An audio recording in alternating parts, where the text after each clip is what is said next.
morning, good evening, good afternoon, whatever it is for you. Welcome back to a Division 2 video. A couple weeks ago or even a month ago, I uploaded the automatic rifle builds with the introduction of the Tinkerer. This has been a beast. But what if I told you it even got stronger? Yes, there were a few talents not really working with the Tinkerer and they got fixed in one of the last patches. So today I'm gonna showcase a new setup of a rifle build. The last rifle build that we uploaded is still pretty damn good. Utilizing that spotter, great combo, beam people down, but this...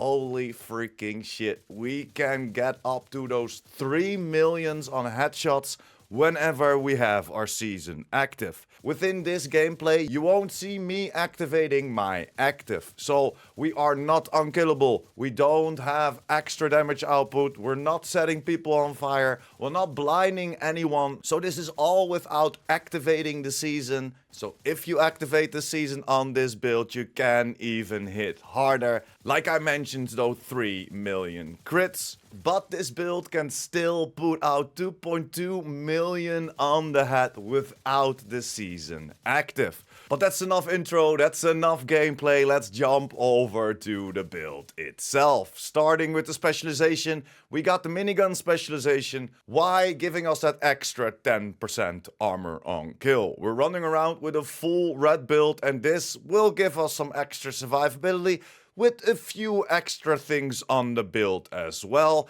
as we chose to go for a little bit more quality of life. So yes, the build can even hit harder. The weapon that we're utilizing is the lightweight M4. On this build, without the season active, this has a total damage of 311k, an RPM of 360, a mag of 57, headshot damage of 80, and an optimal range of 50.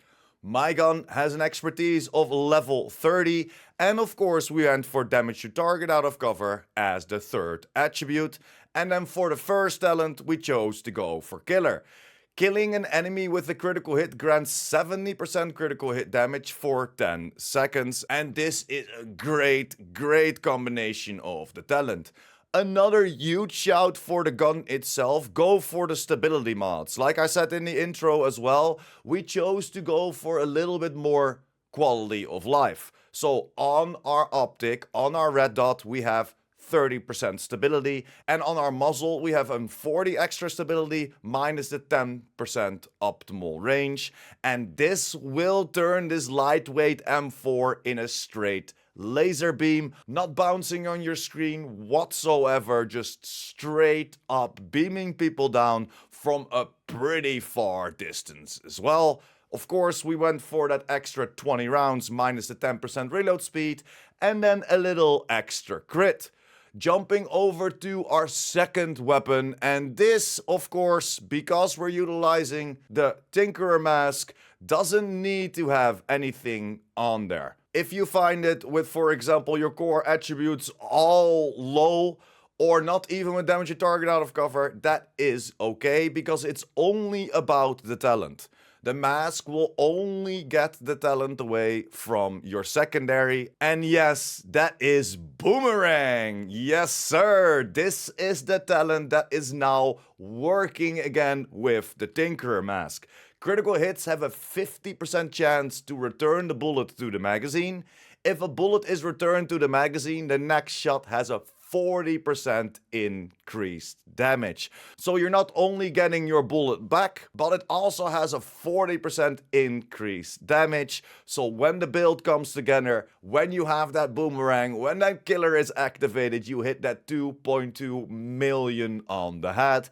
And this was one of the talents that wasn't working before. And this combo is so incredible and so fun to play around with. So let's jump over to the build and let's see how we set this exactly up. And this is the overview of the build. We of course went for the exotic mask, the Tinkerer. This will give us some crit chances, crit damages. We went for crit chance mod, and then of course the talent abridged. If your primary and secondary weapons are not exotic or named, and of the same type, the secondary weapon talents will also be applied for your primary weapon. Does not apply if the primary or secondary weapons talents includes weapon swapping.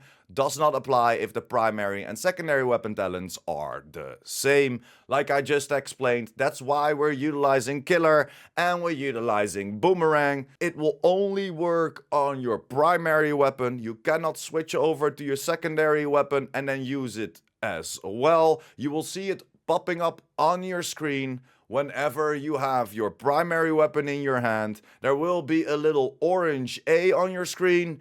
If you switch over to a different weapon, that A turns red, so you know the talent has been deactivated. Then jumping over to my backpack and the 2 pieces of Sviadoka that we utilize. Why Sviadoka? Because this will give us that extra 20% rifle damage, and that extra magazine size comes in clutch as well. Again, everything towards critical hit chance and critical hit damages, and I went for vigilance. Increase total weapon damage by 25%. Taking damage disables this buff for 4 seconds. You can also change this around, for example, to Bloodsucker.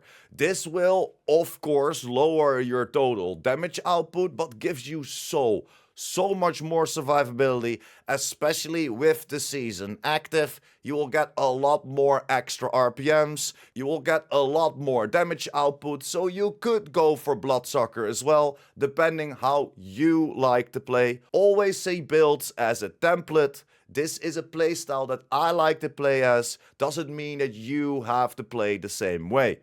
Copy the build, but always adjust it a little bit to how you prefer to play. It's your game, it's your fun. And then for our secondary, we went for the named Sviadoka gloves, the Eagle Grasps. Like I mentioned before, we're going a little bit more into quality of life, so we're gaining an extra 15% weapon handling with the second piece, and then of course also activating that 20% rifle damage and rolling that critical hit damage on there. Then for the knee pads, we went of course for the Fox sprayers. Again, some weapon damage, critical hit damage, and why did we choose for these? Because this comes with 8% damage to target out of cover, what is of course an amplified damage. And then for our other piece that will give us some extra survivability and some quality of life, this will be Palisade. Why Palisade? This will give us a 10% armor on kill. Again, critical hit chance, critical hit damage preferably. I went for a little weapon handling because I like that, a little bit more quality of life. And then of course you need to find it with the right rolls on there. So critical hit damage, critical hit chance preferably. Go for critical hit damage or weapon handling. You can also do that because this Palisade comes with a blue core. You need to roll the weapon damage over it. You can craft these holsters. You can farm for these holsters. It's pretty quick together, and then you have to fill it in however you like to have it. Then we're gonna go back, last piece, critical hit chance upgrade, of course, of that 8% with the Cheska chest piece. Again, everything towards critical hit chance and critical hit damage. And this is one of the things that also changed towards the other build that we ran before, is that we now run Obliterate and we don't run Spotter. Critical hits increase the total weapon damage 1% for 10 seconds, stacks up 20 times, giving us an extra 20% weapon damage, and this comes in clutch with the automatic rifles, especially on this season as well. The higher RPMs that Obliterate stacks so quickly, but also without this season active, next season or the season afterwards, this build will still do a lot. Of course, we will have to investigate after that perfect Obliterate will land next season. But yeah, that's pretty much it. This is the whole overview of the build. We can go over the skills. If I play solo, I like to still utilize my Revive Hive, and I like to play around with the foam launcher. You can use whatever you like. Same as for the pistol. If you have it, I would go for the quick step. Switch it around whenever you are in a dead zone in the mission. So whenever there's nothing to do, you have to walk around or run around towards the next area. switch over to your quick step, because then we have that extra 20% movement speed. If you don't have this gun yet, I would recommend you to put something there that you don't have proficient yet. That will save you a lot of time, effort, and of course extra materials. Then let's jump over to the stats real quick. Preferably you wanna hit that 59% critical hit chance with the 146% critical hit damage. Because I chose that weapon handling over critical hit chance does not mean that you have to. The better holster will be critical hit chance and critical hit damage, so you will get a 59% crit chance and then staying at that 146% critical hit damage. And of course, throughout our gun and our knee pads, what you won't see on the weapon stats is that 18% damage you target out of cover. And that's pretty much it.